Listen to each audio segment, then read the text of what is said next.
Hey, how you guys doing? My name is Richar. Welcome to Richar with the Reactions. As always, glad to have you. Today we are reacting to a video by Casual Geographic. Animal secrets zoos don't want you to know. So I know in all of the time that zoos have been open, they probably have a practice or two that they don't want us to know about. But I have no idea what they are. So let's jump into this video and find out. But before we do that, if this is your first time here, you just haven't done it yet, go ahead and hit that like button for me. Go ahead and hit the subscribe button and notification bell. That way you can always see my reaction to videos like this or other videos you might like. Plus it helps the channel a lot. With that being said, let's dive on in.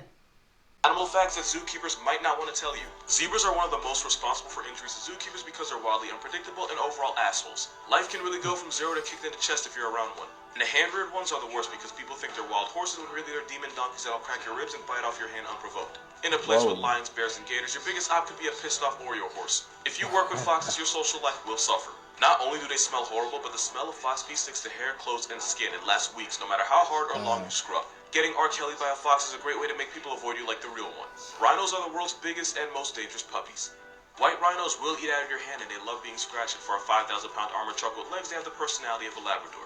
With ducks, you never want to have more males than females. As a rule, you need 4 to 6 males for every female, because if you don't, the males will get aggressive and jump the female. I couldn't find the TikTok, but basically she was saying a female duck lost her eye because during a particularly violent session, one of the males got impatient and ripped her eyeball out. And since it usually happens in water, multiple males could possibly drown the female. If it is in water, they could break her bones. Animal secrets zookeepers might not want to tell you, part 2.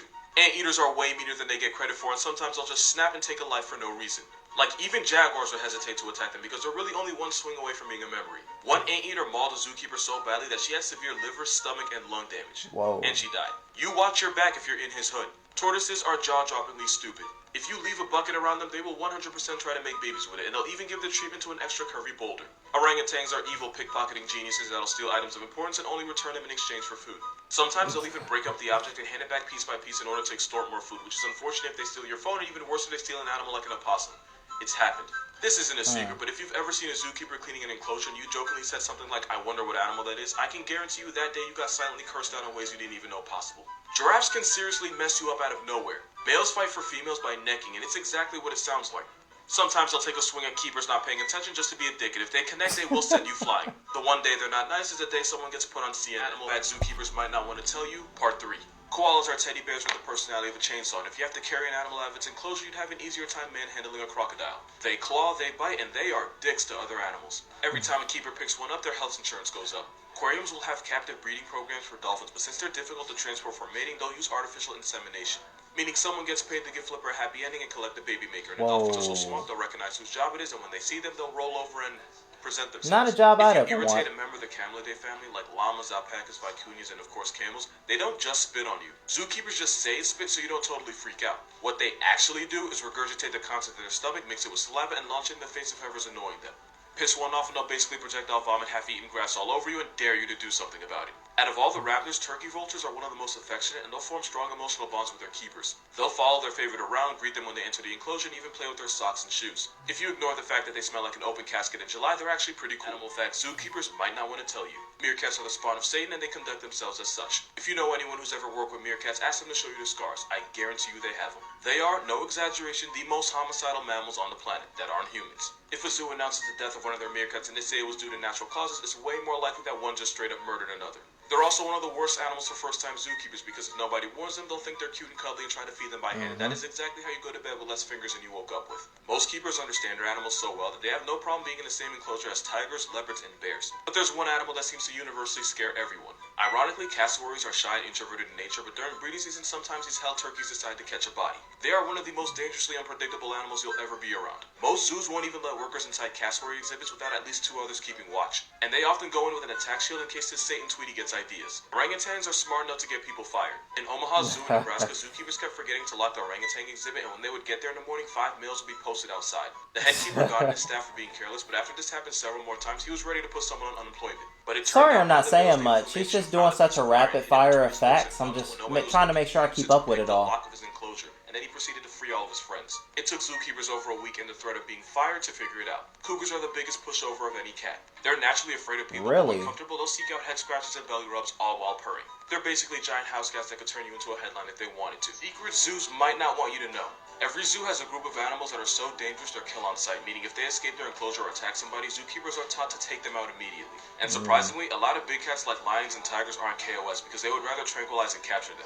Even silverbacks are tranquilized first, but there's one animal that's kill on sight in basically every zoo. Chimpanzees, because not only are they homicidal maniacs and incredibly fast and strong, tranquilizers only piss them off. By the time it kicks in, they could have already chewed someone's face off. If one escapes, somebody has to die, and it's usually the chimp. Sloths can be incredibly vicious. They look innocent, but those jaws can inflict nasty injuries on animals and people. Tamarin was once harassing a three-toed sloth, which everyone thought was cute, until the sloth clamped its jaws around the monkey's face. By the time keepers broke it up, the monkey had an eyeball hanging out of its socket, and the sloth was covered in blood that wasn't his. Tortoises are dicks for no reason. Sometimes I thought they'd be too slow to hurt anything. By sitting in front of it. And since the Aldabra tortoise can be 500 pounds of stubborn, you're not going anywhere. A lot of zoos have to rent pandas for $1 million a year, and it takes another $500,000 to feed them, which doesn't even include medical and enrichment costs. It can literally single-handedly bankrupt zoos. Might not want to tell you. Part 6. A lot of animals in captivity become much worse parents because honestly, zoo animals are just worse at being animals. In the wild, a mother may reject her baby due to drought or sickness. Zoo animals can reject them purely off vibes. Zoo animals also respond way worse to stress, and when a military jet flew over a Sweden zoo, the animals got so stressed and so pressed they proceeded to tear apart and eat 23 of their babies. Oh my God. Not pretty.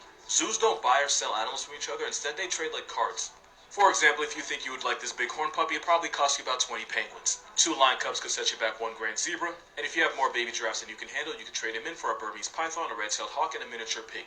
Most zoos are strongly against putting price tags on animals because it can encourage poaching. Except these guys. These bastards are too expensive to trade. Animal escapes are pretty rare, but when a major one happens, everyone basically readjusts their fences and enclosures. Kind of like how in class everybody will change their answers if one kid gets it wrong. A lot of zoos had to readjust their tiger enclosure because 3 idiots decided to taunt one, and that tiger proceeded to yeet itself over a wall. Can't blame the tiger though. Sometimes natural selection comes with a free meal. Things zookeepers might not want to tell you. You probably shouldn't work with your favorite animal for the same reason you shouldn't share an apartment with your best friend.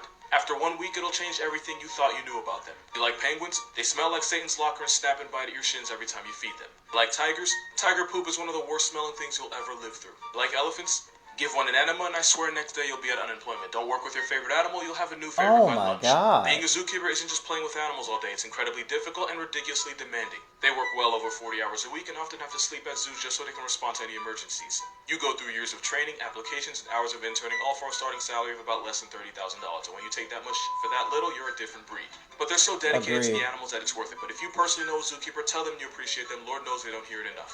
Out of all the animals, the most dangerous and the ones zookeepers hate working with the most are the ones outside the cage. No other animal causes more migraines or higher blood pressure than a hairless primate with an iPhone and a sense of entitlement. Most zookeepers agree if you kept the animals at bay and the people, zoos would be 10 times more fun, and I don't blame them for thinking that. Animal facts you definitely wouldn't know unless you worked at a zoo. Walruses are really talented at baiting. In fact, you could say they're master baits. They do it a lot. You're probably wondering how a walrus does this. Well, there's 2 options. 1, they slap themselves with their flippers, or 2, they're flexible enough to self-service themselves with their mouth. And if you've seen a walrus, you've probably seen one do this. Bonobos will go out of their way to wait until they have a crowd of people around them and then start spontaneously having sex in front of the audience. They do it on purpose. I don't know why, but the more people around, the more likely they are to ruin the innocence of any child watching. Tigers can't purr, so to show affection, they'll do the same slow blink that your cat does to tell you he loves you. Tigers share 95% of their DNA with domestic cats, which makes sense because they're basically house cats on steroids. They'll cuddle up to their favorite keepers, play hide and seek with them, and of course give them that famous love blink. Tigers are soft. A lot of animals get lonely during the winter because there's less visitors and they're used to seeing people. This usually happens with higher intelligence animals like elephants, primates, and parrots like the African gray. During COVID, one zoo brought painters into the monkey house just so the monkeys would feel less alone. One Japanese zoo asked people to FaceTime the eels just so they wouldn't forget about people. Top 3 dumbest things to ever happen at a zoo, and no, number 1 is not what you think it is. In 2009, a woman decided to take a flash pass to Jesus by jumping into the polar bear exhibit in a Berlin zoo. She proceeded to get mauled by 4 of the biggest carnivores on the planet. At one point, zookeepers were able to pull her out of the pool, but of course she fell right back in. She also did this during the polar bear's feeding time. Apparently, she lost her teaching job and was so depressed that she decided to factory reset her life one of the worst ways possible. And zookeepers were actually seconds away from shooting the bears just to save her. Luckily, she and the polar bears lived. In 2007 in San Francisco, 3 dumbasses who will not be named decided to taunt Tatiana the Siberian tiger just to see what would happen. What happened was she decided to make the census 3 names lighter. Motivated by malice, Tatiana jumped over a nearly 13-foot wall and violated all 3, murking 1 and severely injuring the other 2. And what's true today was true back then. If you're young and dumb, you will get paid. And after getting sued, the zoo had to pay a $900,000 stupid tax to the brothers. Really? Number 1 isn't actually this. Because in 2012, a mother lifted her son over a railing to get a better look at the animals. He then dropped the 2-year-old into the African wild dog exhibit. He survived the fall, but not the dogs. And if you know how African wild dogs hunt prey, you know this was very bad. On top of all that, the mother sued the Pittsburgh Zoo for negligence. Yeah. Obviously, the victim here is a little boy because nobody deserves that, but yeah, the railing's there for a fucking reason. Three more of the dumbest things to ever happen at a zoo, and number one will make you feel some type of way. In 2017, a man decided he didn't want to pay the price of admission to get into a zoo and instead scaled a 10-foot wall to get in. And best believe a price was paid, because my man's ended up in the living room of three of the biggest big Oh cats on the no. planet. The man was brutally mauled in front of horrified guests, and I like to think the last thing that went through his head, other than, the tiger's teeth, was if it was really worth it. You can't put a It price on wasn't. life, but this man gambled his entire way of being over $19. Also, one of the tigers died over his stupidity. At number 2, you probably know exactly where this is going. Another dumbass who will not be named was a regular at a Netherlands zoo, and she had a habit of smiling at the gorillas and making eye contact, even though trained zookeepers told her not to. She ignored them and said that she had a special bond with the gorillas since they always smiled back. Basically, she pulled a, "Trust me, I know him, he'll listen to me.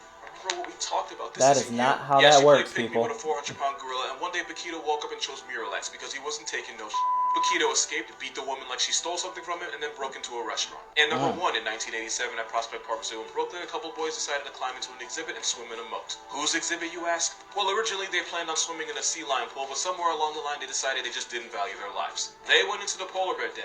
What happened next was 2 900-pound murder bears proceeded to play tug-of-war with the 11-year-old's bodies. Police came and shot the bears, but the boy was already past tense. Did I mention this was all because of a dare? It was a tragic, senseless, avoidable death that never should have happened. May those polar bears rest in peace. As for the boy, he can rest in pieces. You know what? I'm surprised about the meerkats. I guess Lion King just gave me the wrong impression about meerkats.